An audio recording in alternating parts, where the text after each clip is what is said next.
Investors, economists, business leaders, and consumers all share a common hope for 2024: rate cuts. Some economies, like the UK and Eurozone, could have to wait until later in the year due to stubborn inflation and strong wage growth. But others, like the US, may see them as early as the spring. Here's Reuters economics and financial markets editor for the Americas, Dan Burns. Well, some borrowing costs for consumers and businesses have already started dropping just in the expectation that policymakers at central banks will cut their interest rates in 2024. Now, will they keep dropping at that rate? That's unlikely, but it's a pretty strong expectation that home loan costs, credit card costs, business loan costs are going to be lower in 2024 than they are right now.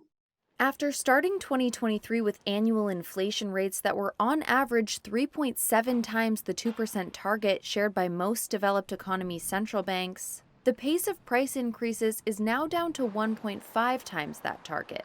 Now, if at some point inflation stops improving, that's going to make central bankers edgy and less willing to bring down borrowing costs. But if the kind of progress that we've seen on inflation in the last few months holds course, that will give confidence to central bankers to begin lowering borrowing costs in the first half of the year.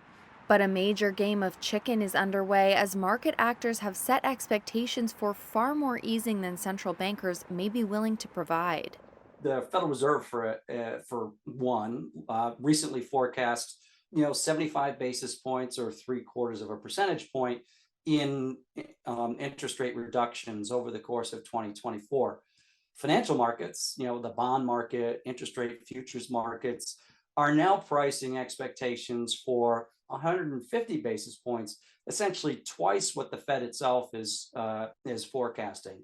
At some point, one of these parties has to be right. Potentially, they meet somewhere in the middle, but somebody right now is going to be disappointed. And if recent history is any guide, it may be markets are a little bit overextended in their optimism for how far rates are going to drop next year.